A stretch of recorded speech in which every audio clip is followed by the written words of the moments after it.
Good afternoon, everyone. Thank you so much for staying for Dialogue on Drama. We're so excited to have you. Thank you. My name is Paula Alexson. I'm McCarter's Artistic Engagement Manager, and it's one of my great pleasures to be able to host and typically moderate our Dialogue on Drama conversations. How many of you are new to Dialogue on Drama? If you'd raise your hands. Oh, they're here already. They didn't listen to their instructions, but I don't care. These women are amazing, so great to have them on. If you don't mind, I have a few things that I need to say before we get underway. Thank you. Yes, let's applaud them. Again, thank you. So typically, our Dialogue on Dramas, which follow every Sunday matinee performance on the weekend of opening, we feature the generative artists of the production, whenever possible, the director and playwright. And of course, today, the director and playwright are indeed one person, and that's our wonderful Regina Taylor. So we're so happy to have her here today and grateful. And then, of course, for those of you who are not new to McCarter, our wonderful artistic director and resident playwright, Emily Mann, is with us today. And the woman to my immediate right is our special guest moderator, Dr. Yolanda Pierce, who previously was with us at Princeton Theological Seminary. I'll say more about that in a moment, but now is the Dean of the Howard University. Oh, yes, you've got some fans. School of Divinity. Wonderful to have her fans in here as well. So today's Dialogue on Drama is part of the Stages Festival, which is happening this month across New Jersey, and which is brought to us by the New Jersey Theater Alliance. How many of you are new to the Stages Festival? Raise your hands, please. Okay, about 30% of our audience, I would say. Thank you for raising your hands. Let me tell you a little bit about it. This is just one of many events, either free or discounted prices, that are taking place throughout the month of March on the stages of 31 of the member theaters of the New Jersey Theater Alliance. We're grateful to the Theater Alliance and the Stages Festival sponsors, the New Jersey State Council on the Arts, Bank of America, PSEG Foundation, and the Horizon Foundation for New Jersey. Now, before you leave the theater, if you would kindly fill out the Stages Festival survey, which will be distributed by our fabulous usher corps, your response will not only be greatly appreciated by the Theater Alliance, but you will also be entered to win a $50 Visa gift card. Also, if you post photos of this event or comment on Facebook, if you're a social media maven as well as a hat queen and you do Twitter or Instagram using the hashtag StagesNJ, you'll be entered into a ticket giveaway for free tickets to one of the Alliance members' theaters. And you can look for a brochure in the lobby to know more about those theaters. Brief biographies for both Ms. Taylor and Ms. Mann appear in your programs on pages 15 and 25 respectively, but a quick word on Dr. Yolanda Pierce. Dr. Pierce, again, previously Associate Professor of African American Religion and Literature at Princeton Theological Seminary and the Director of Black Church Studies, holds a PhD and a Master of Arts from Cornell University and undergraduate degrees, plural, from Princeton University. Her research specialties include African American religious history, womanist theology, African American literature, and race and religion. As previously mentioned, she is, as of last January, Dean of the Howard University School of Divinity in Washington, D.C. She is the first woman to serve in this role in the Divinity School's 150-year history. That is worthy of applause. She is also an ordained Christian minister with deep roots in the Church of God in Christ, and she told me before that she did not bring any of her hats. I told her next time, send them in advance, and I'll make sure they're here for her. What an honor to have you here today, and both of you ladies, thank you very much, and I'm going to go out into the audience for the Q&A when we get to it. Awesome. Thank you. Well, good afternoon. It is such a joy to be here for this event, but also for me to be here personally at McCarter Theater. So this is where I mentioned that I was an undergraduate at Princeton University, and we spent a lot of time even as undergraduates here. And then when I returned back to Princeton as a faculty member, this theater, the programs, the shows, the events became the center of so much of my cultural life. My daughter, who is a senior attending school here, she attended summer camps here, different events that her high school and middle school and elementary school had. And I simply want to take this moment to simply acknowledge this space as an amazing space. I don't think you realize when you live here how amazing it is to have McCarter Theater, that I could walk here, that I lived, a few blocks away. And so I'm just fangirling because I'm sitting on the stage. Yes, finally. Of course, I've just moved to DC. It took, all of those years, but I'm happy to be here and so happy to moderate this conversation. So I have a few questions, and then I have a couple of comments, and then we will open it up to the audience. And so my very first question, Ms. Taylor, is for you. I'm so excited that this event is back here in McCarter. Tell us about this 2018 production and how it's different, how it's changed, how it's evolved since its initial staging here at McCarter. Are you on? Hello, hello. You take that one. Thank you. Thank you. All right. Yes, it was over 15 years ago that Emily Mann gave me a call. She sent me the galleys of the book before it came out, and she asked me if I wanted to theatricalize this, what would be a table top book with these. And I opened it up and unwrapped it, and these pictures of these ladies in their Sunday best, these gorgeous hats and their narratives. And I called Emily, I said, absolutely yes, I would love to, because I recognize these women. I'm from Dallas, Texas. These women are from Darlington, South Carolina, and I recognize each and every one as the women that helped to raise me in my community. These hat queens, meaning you own at least 100 hats. And I keep telling you that this has been such a gift. This has been such a blessing that keeps on giving. So it was, at that time, I was visiting home, Dallas, and I was at my mother's house, and I'm telling her about this great book and what, was coming across my mind as to where to dive into it. I understand that from the African American church, there are all these ties back over the ocean to Africa, adorning oneself for worship being one of them. In the African American church, you have these rituals that have ties to Africa. The music is African melodies, tunes. The rhythm is African, that are tied to the Bible, the language of the Bible. That you have this movement that the music itself, whether it's the spirituals, whether it's the gospels, tied to the sounds, field hollers, to gospel, to jazz, to hip hop today.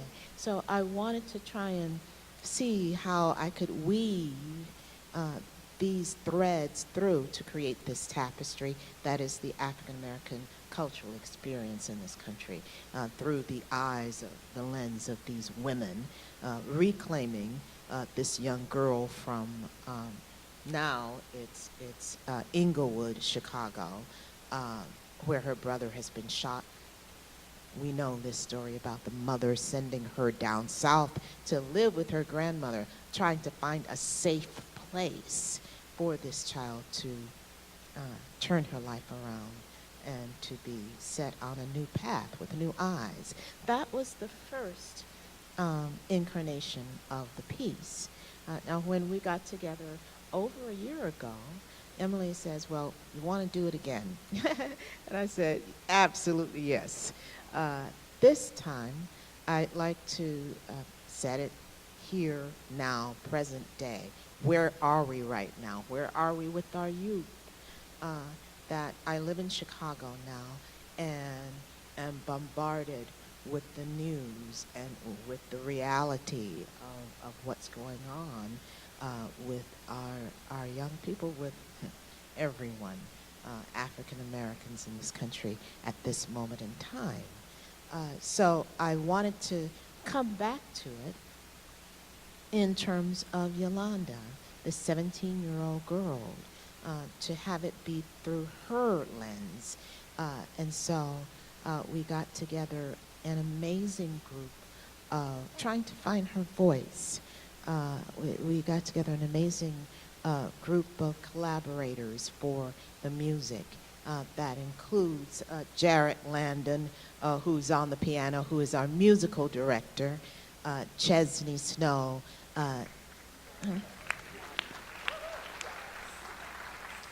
with lyrics, also Deirdre Murray with music, and myself doing lyrics, to create this voice that is Yolanda's track, and also to expand it throughout musically, enveloping the book of the piece into music.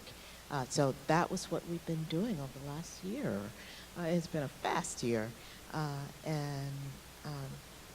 Yes, absolutely, working constantly on this piece, and with amazing collaborators, with the music team, with Diane McIntyre, who did the choreography, who is iconic in a legend in terms of her dancing, but also her choreography. Came on board once again, as well as all the designers and these amazing actors. It has been... They're phenomenal. So, Yes. thank you. So let me ask you, how did this relationship between the two of you first begin? Did it first begin with the production of Crowns, or do you go back further than that, or what happened? Tell me a little bit. It's so interesting because someone just asked this of Regina in public, and I heard for the first time when she thought we first met. Mm-hmm. And it isn't what I thought. I thought we had met in Chicago after Obladi, one of Regina's wonderful pieces that I saw at the Goodman Theater. I'm also a Chicagoan. I was brought up on the South Side also. So I was going back all the time to see my mother, had a great relationship with the Goodman Theater, and I was in love with that piece. I remember talking to you about it and meeting you, and I remember a very warm welcome from you, but I hadn't realized it was because we had met before. Tell them where you think we met. We met, what was the Justice? Execution of Justice. I was 26 years old. No, was I won't tell my age, but and a friend of mine who was working for one of the producers invited me along to go see the opening of this play, and we met afterwards. It wouldn't be that you remember me at all, but I knew, respected, still love you as a woman, as an artist who's doing all of these things. It left a great imprint on me. I was acting at that time. I've always written, but I certainly hadn't started being known as a playwright. You were doing all of this, and I was just so impressed and struck by you. And you were also very warm, very inviting. Okay, there's a lot of love on the stage. There's right a lot of now. love up So- here, yes, there is. Love. There will be some hugging coming later.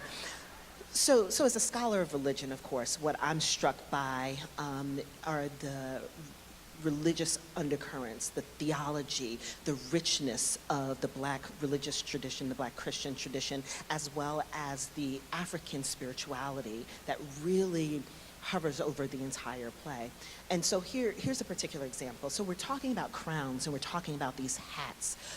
But I think we have to say explicitly, we're talking about the ways material objects can be sacred, right? And so the play is constantly talking about the hat queens or the grandmothers or where did you get that hat from? But it's more than just the covering for the head, right? There's a sacred resonance in these objects. And then the play goes further because they're the church fans. This is one of my favorite moments. The church fans that either have a picture of King on the front, sometimes they have that beautifully stylized black family, but always the funeral home right on the back, right? And so you're sitting there and you're like, yes, I grew up with those fans. And so one of the things I want to talk to you about, and I would love to hear you mention, is about like how these objects are sacred, that we're not even just talking about the passing of orally certain traditions or even certain beliefs necessarily, but that here's a hat, and that hat means something. It stands for something. Yes, it's on different levels. I know with that first researching the piece and being at home with my mother, and I'm telling her about this piece, and she invites me into her closet.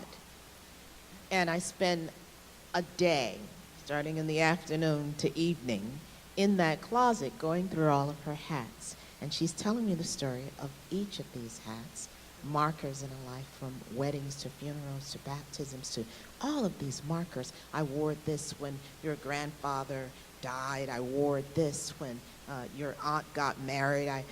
Telling me these stories that really revealed who she was to me. I was going, I never knew this about my mother. And here I am in this afternoon discovering so much, all of these memories, history cupped under the brim, these layers of memory and history, and unveiling who she is to me, passing on legacy. How do we do that? How do we pass on legacy to the next generation for them to connect to so that they can find their way, their own unique way? Hats are very particular to each woman that wears them. It is an expression of who they are inside, how they want to be seen by the world. Women who wear pillbox hats to women who wear very expressive hats with everything on them, including the kitchen sink. Their own unique style, their own unique being expressed through. The same thing in terms of Africa with the wraps, also with masks, with headdresses, that you're channeling certain spirits. You need to cover that head, depending on. So Emily, do you think that this is part of the appeal for larger audiences? Something about what resonates with them, questions of story and narratives and what gets passed down from family to family around these actual material objects like hats or fans or... Yes. It's so interesting to say, about building an audience. In fact, as you may or may not know, I'm the daughter of an historian, and his specialty was ethnicity and pluralism, and helped form that field of the study of the history of all of us in America. And my second father was John Hope Franklin, who founded the field of African American studies. He was my father's best friend, and I grew up in that family. So I had two historians telling me what America meant and what America was. So when I came to this theater, I wanted to make sure that what was on this stage represented all of who we are as Americans. So when I listened to Regina talk about all of the layers, or when you talk about Sankofa going back to retrieve who you are, that's in almost every ancient culture. I'm a Jew, and that's what we have as well. You have to know where you come from to know who you are so you can go forward. So, like going through your mother's closet, my father used to take us on trips and show us, and go to a street in Brooklyn and say, this is where your grandparents came, this is where they came from the boat, this is where the folks from the Holocaust came to be saved. You must know who you are and who your ancestors were. And I got that from John Hope, and I got that from my father. So when I meet a fellow artist whom I respect and admire as much as I do Regina, it's not just the artistry, but I feel deeply what she has to say and want to share what she has to say because it comes from a very deep source within myself. So nothing comes onto this stage that doesn't want to reach a larger community to say that this is a sacred place for telling stories of all people. And at a moment in time, which we were talking backstage, when our democracy is at risk and when we have people in power trying to separate us, I want to bring us all together. And Regina is a great, not only is Yolanda healed at the end of this beautiful piece and through the healing power of that community and those women, her grandmother and the church, we're healed out here. We're given an incredible joy. And Regina's plays are both provocative. Some of them are very healing. Some of them are very challenging and say, in order to heal, we have to face some important and hard truths. And then we can talk about the healing side of it. But Regina's a great artist in this vein, and she's rare and wonderful. It's an amazing thing to see. So I'm watching it, and the cultural specificity, the particularity, this is my own. These are my grandmothers, these are my aunties, this is my story. But we recognize that in that specificity and particularity, people can still find a way of connection. And so the entire audience is powerfully moved. And so I'm thinking about this ending. There's the baptism scene, right? She is literally reborn. There is a rebirth, there's a resurrection, a reincarnation. Where does she go from there? So I leave the end of the play, and now I need another play because I need to know where this young girl, right, from Chicago, who's already faced in her very young life trauma and death and loss, but has the possibility for community healing. Right. What's the rest of her story? Yes, it is that this piece is unabashedly spiritual, that it is also political.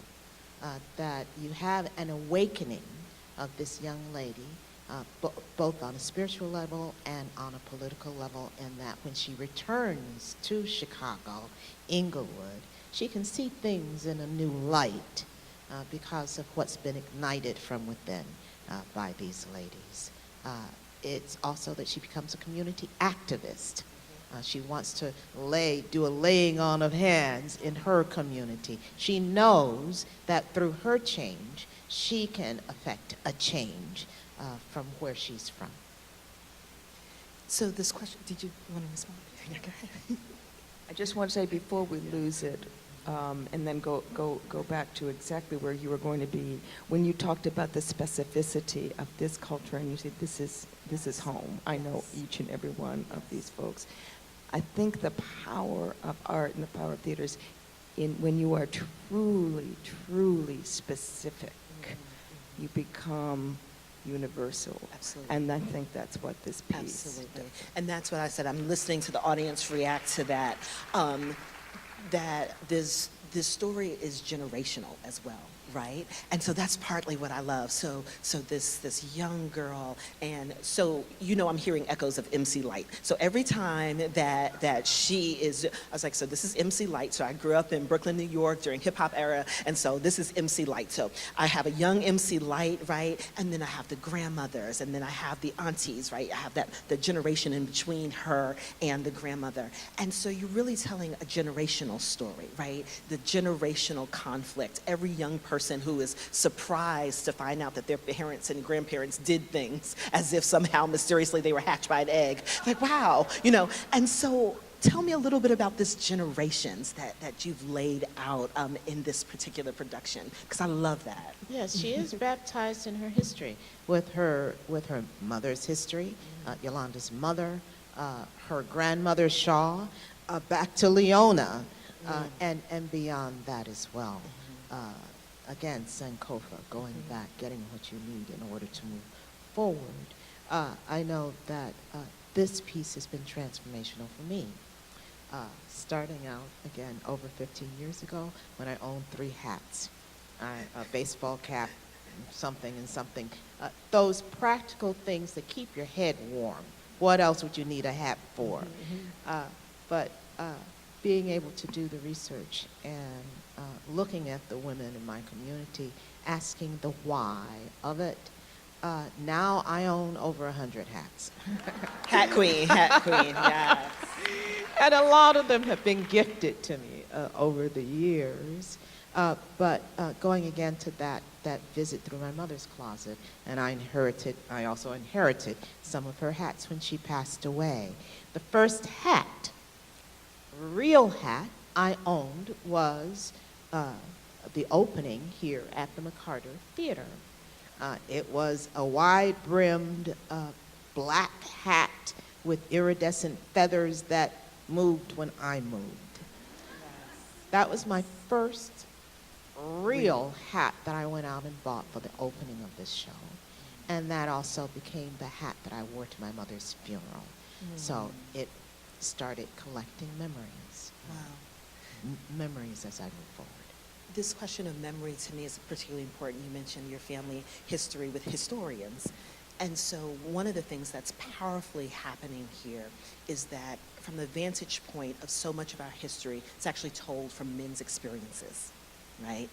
The way we tell certain kinds of political histories, the way we tell history of war, history of the military, even the way we tell a lot of American history, it's through the famous men, right? It's through the presidents, it's through the politicians, it's through, and many of them have been men, of course. And so part of what I think I'm fascinated by this story is that it is uniquely a woman's history. Even if it is a community's history, it is a history being told by women to other women through these material objects. And that really, I think, challenges us to think about how we really tell the story of the larger American historical project itself, and that who are the missing women, right?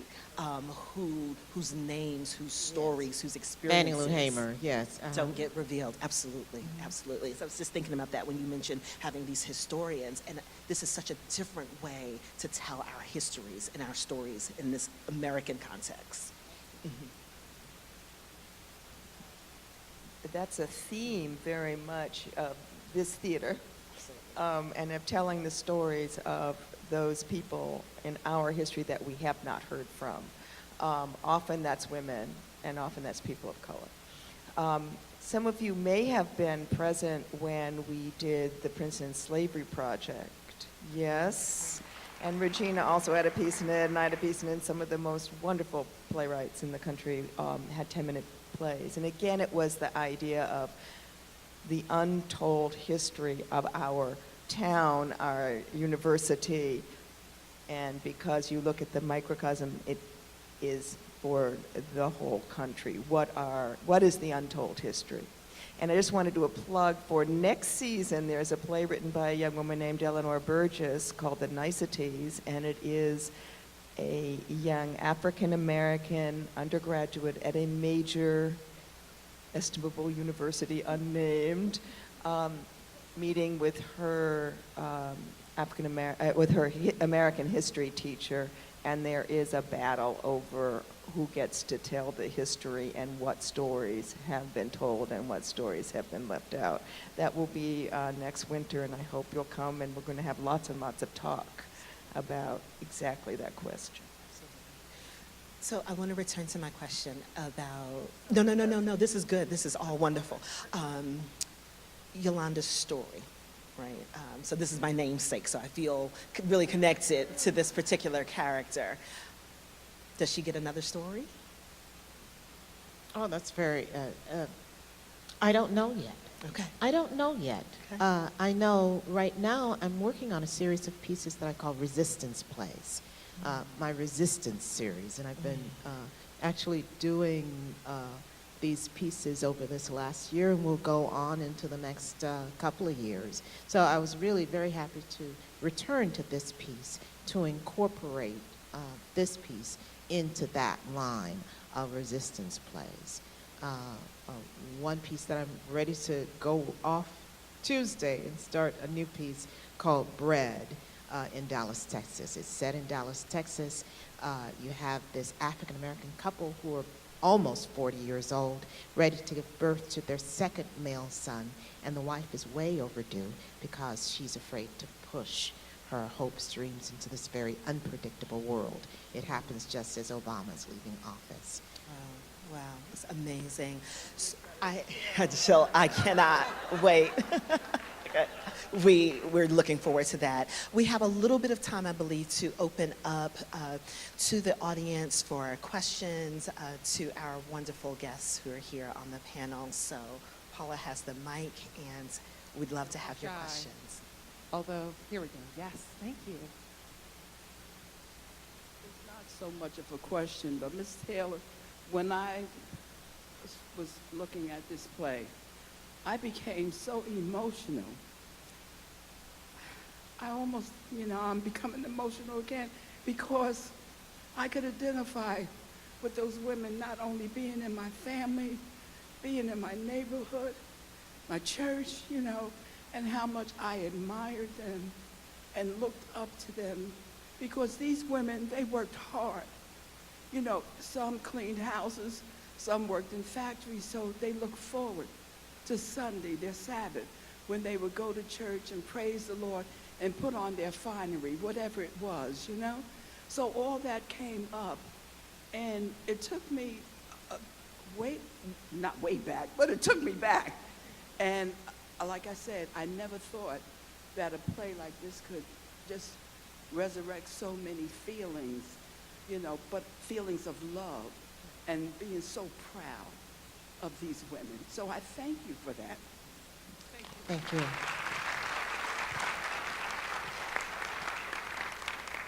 There's music up and down this your score here in your play. I just wonder if is it available or will it be available at any point?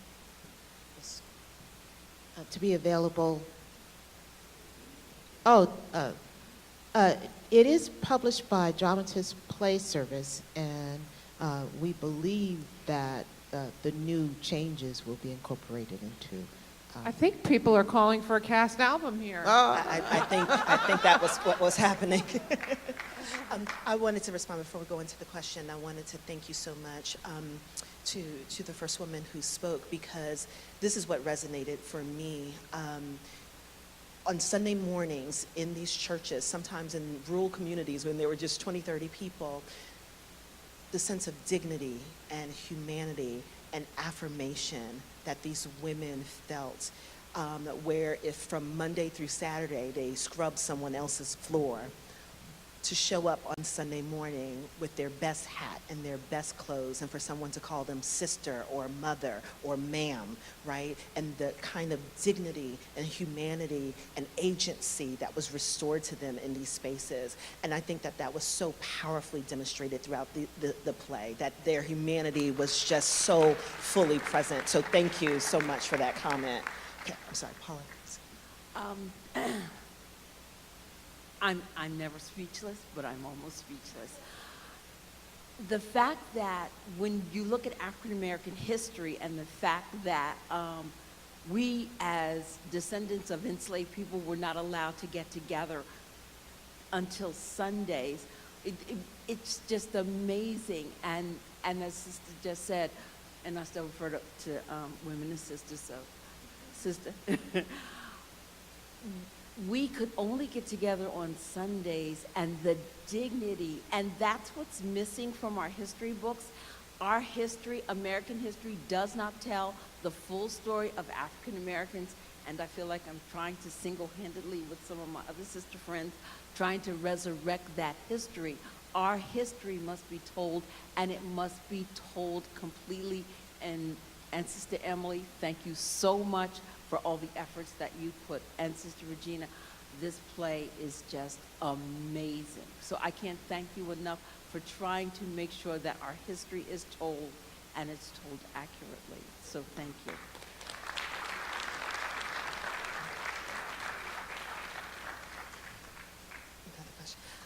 As Paula's going, thank you, Sister, for that comment. What I loved again is that if the history is completely told, all of these aspects, it's both joy and pain, right? So you feel this, right? The scenes that are heartbreaking, when her husband dies, when there's loss, when she loses her brother, right? The pain of it. There's joy. There's celebration, there's excitement, there's humor, there's like, okay, girl, I got you, right? Like there's all of that happening at the same time. And so that's what makes, I think, art so powerful. And that's what I think I was saying initially about what this theater meant to me even as a student and now as a grown-up with a child of my own was, wow, a place to explore that artistically, it really matters. And it especially matters right now when only one narrow narrative is often the only one that's ever highlighted about our history. So thank you so much. Hi. Right now, there's a wealth of art. There is Black Panther with the Afrofuturism movement. There is The Shape of Water reminding us of how some things were.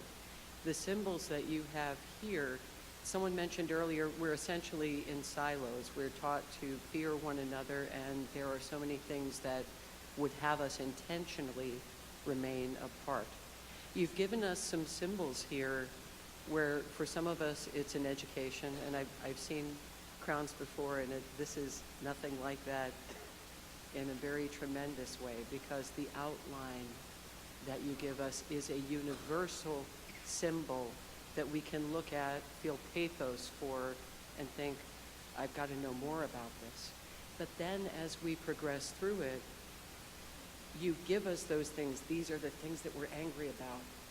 And then you give us the ways to build the bridges that we so desperately need when the rest of the world is keeping us apart. So thank you, everyone, for your work on this. It's our job now to take it out of here and make those bridges in the community that you've shown us. Thank you.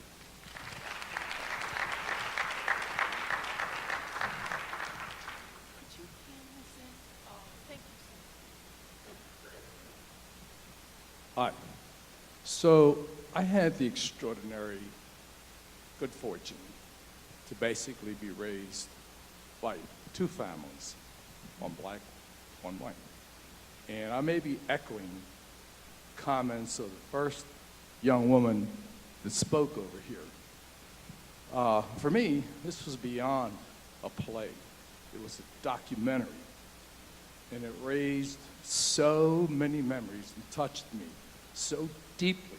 The parts of it were actually almost hard to watch because it just affected me so much and evoked so many of my memories. My question is,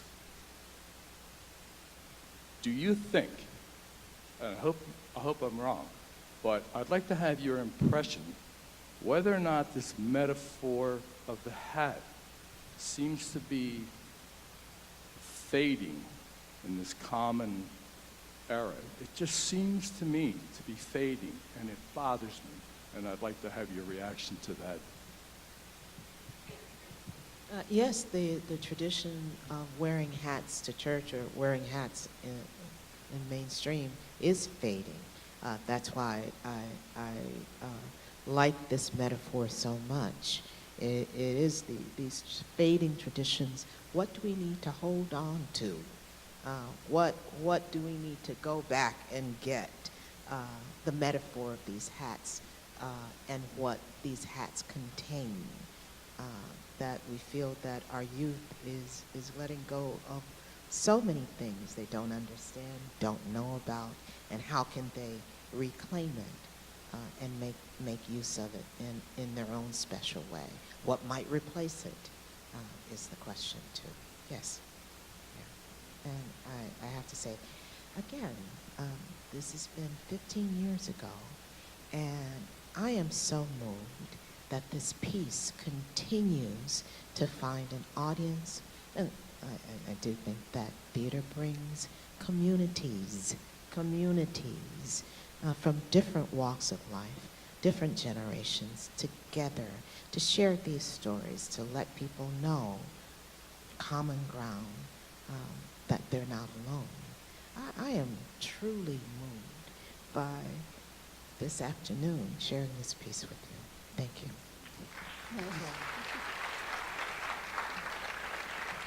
I just wanted to mention one thing, that I looked over the audience, and most of us here are in our senior or middle-aged years, and your play has reached so many generations. I believe that what you've done here would make such a fantastic imprint on our younger generation if they were able to see the play.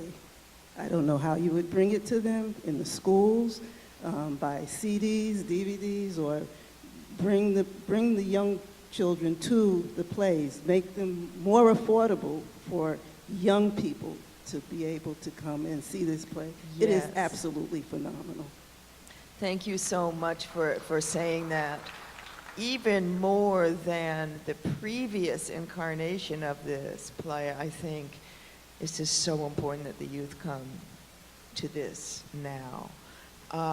We do have programs where we have the student matinees, where we bring young people from all over the area. And the woman, Paula Allison, who introduced us, is part of that program, and she does a magnificent job. So we do have young people coming. But some of that we need you to do for us. We're doing it through the schools, we're letting the churches know. But if you can bring your children and grandchildren, that will make a big difference. And I do just want to note that student tickets at McCarter Theater, regardless of if you're K through 12 or in college, are always $15. I just want to make a comment, and it really magnifies a lot of what has been said about, to me, the value of this play. This summer, my wife and I had the good fortune to take our 16-year-old granddaughter to South Africa.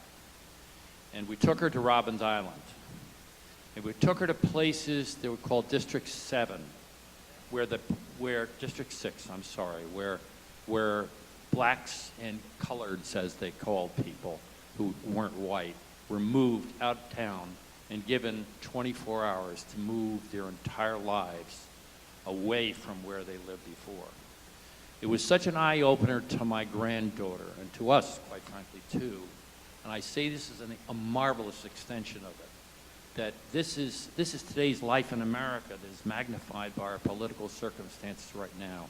And somehow I hope you get this out to people, because people need to see this. They need to see a major part of America, part of our existence.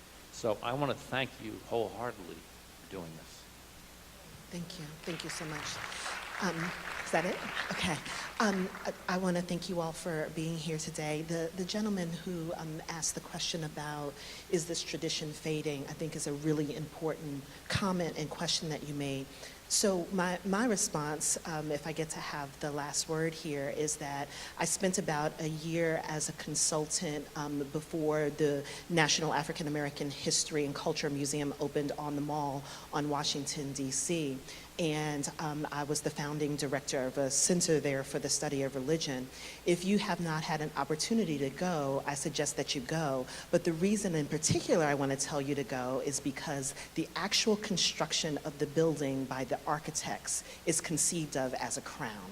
And so if you've seen the building, it is a 3-tier crown.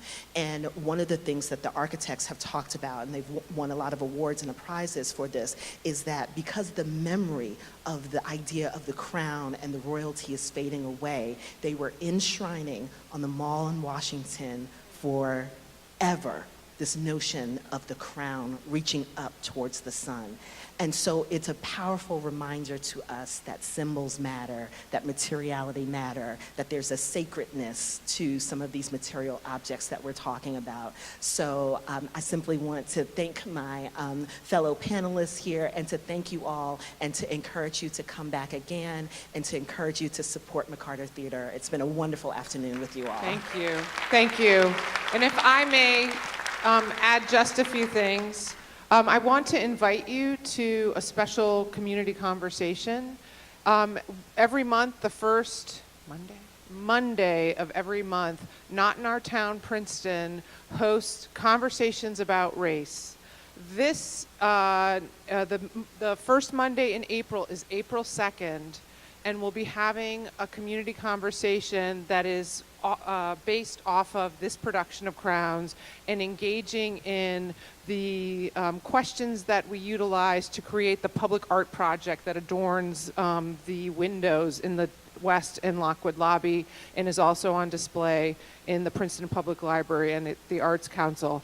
I hope that if you are interested in these continuing conversations about race and hearing people's stories, that you'll join us for that. We have members of Not in Our Town right here.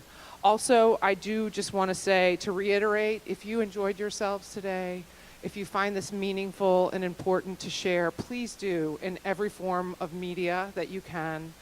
Run and tell that, I think, is the phrase that I will say, because it's such a short run that it's hard to get those words out. So if you would find any way to do that, we would greatly appreciate it.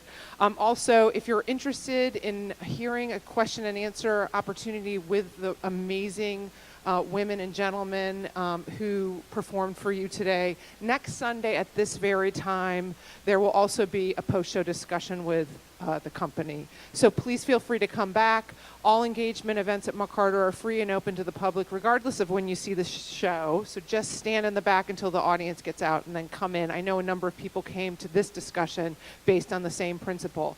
And finally, if you would take a moment to fill out a Theater Alliance survey, I would be eternally grateful. And thank you all so much for staying and for our wonderful guests. Thank you so much.